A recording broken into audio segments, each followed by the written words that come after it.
یہ آپ کا مدرسہ دارُ العلم امینیہ ہے، جو یو پی کے ضلع رائے بریلی بالکل کٹے ہوئے ایسے دیہات و علاقے میں ہے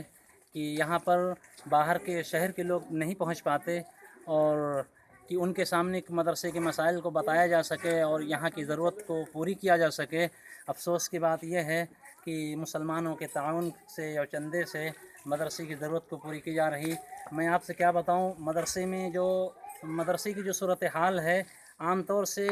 طلباء کی جو تعداد ہے مسکینوں کی تعداد ہے، یہاں پر فیس دینے والے بچوں کی تعداد بہت ہی کم ہے، لیکن افسوس کی بات یہ ہے کہ طلباء آتے ہیں اتنی کثرت میں، ان کے داخلوں کو لینا پڑتا ہے، ایڈمیشن لینا پڑتا ہے، اور مدرسہ مالی اعتبار سے اتنا کمزور ہے کہ میں بتا نہیں سکتا۔ آپ کا مدرسہ تعمیری لحاظ سے بھی بہت کمزور ہے۔ عام طور سے جتنی چھتیں ہیں یہ ساری چھتیں بارش میں ٹپکتی ہیں۔ ابھی جو ہے آپ کے سامنے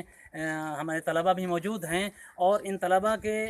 سونے کا اور لیٹنے کا کوئی خاص انتظام نہیں ہے۔ ہمارے یہ بچے رات میں زمینوں پہ سوتے ہیں اور دھول میں لپٹے رہتے ہیں، اور میں آپ کو افسوس کے ساتھ بتاتا ہوں کہ جب یہ اپنے کمروں میں سوتے ہیں اور برآمدے میں سردیوں میں پڑے رہتے ہیں، تو اس وقت گاؤں کے کتے آ کر کے ہمارے طلباء کے لحاف میں اور بستروں میں گھسے رہتے ہیں۔ صبح سویرے فجر سے پہلے جب طلباء کو جگایا جاتا ہے، اٹھایا جاتا ہے، تو ہمارے بچوں کے لحاف اور ان کے بستروں سے کتے نکل کر کے بھاگتے ہیں۔ یہ صورتحال ہے مدرسے کی، اور سب سے اہم ضرورت اس وقت یہ ہے کہ مدرسے کی جو مرمت ہے وہ پوری ہو جائے، تاکہ جو چھتیں ٹپکتی ہیں وہ بند ہو جائیں۔ مزید ضرورت اس وقت یہ ہے کہ مدرسے کا سمرسیبل اتنا زیادہ خراب ہو چکا ہے کہ سینکڑوں طلباء ہیں اور ان کے وضو کا انتظام نہیں ہے، ان کے غسل کا انتظام نہیں ہے، بڑی افراتفری کا عالم ہے۔ کچھ نل ہیں، انہی سے ضرورت پوری کی جا رہی ہے، اور اس کے ساتھ ساتھ میں ابھی آپ کی مسجد، یہ آپ کے سامنے جو مسجد نظر آتی ہے، یہ مدرسے کی مسجد ہے،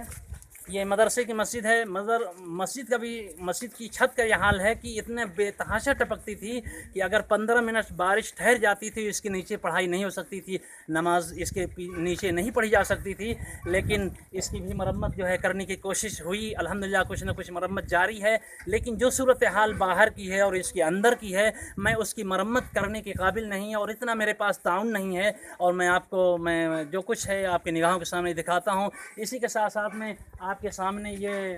جو چند کمرے ہیں، یہ چند کمرے جو آپ کے سامنے دکھائے گئے، یہ کسی طریقے سے لوگوں سے تعاون و چندہ لے کر کے ان 2 کمروں کو بنایا گیا، اور اس کمروں میں جو ہے ایک زینہ تیار کیا جا رہا ہے، تاکہ اس زینے کے ذریعے سے ہمارے بچے رات میں اپنے بستر کو لے کر کے چھت پہ چلے جائیں اور وہاں آسانی سے سو سکیں۔ میں اور آپ کو کیا بتاؤں، ایک دو زخم نہیں ہے، سارا جگر چھلنی ہے، میں یہاں تک کہہ سکتا ہوں، اور اس سے زیادہ بڑھ کر کے میں کیا کہہ سکتا ہوں۔ اور جو کچھ ہے آپ کی نگاہوں کے سامنے ہے، مدرسے کی صورتحال اور جو درد تھا وہ میں نے آپ کو بیان کیا، اور آپ کوشش کریں میرے درد کو، میری فکر کو سمجھنے کی۔ اس سے زیادہ میں کچھ آپ کو بتا نہیں سکتا، اور آپ خود دیکھ کر کے سمجھ سکتے ہیں کہ مدرسے کی کیا صورتحال ہے اور مدرسہ کیا ضرورت مند ہے۔ بس آپ اس کے علاوہ جو ہے خود بھی غور کر سکتے ہیں، سمجھ سکتے ہیں، خود بھی دیکھ سکتے ہیں۔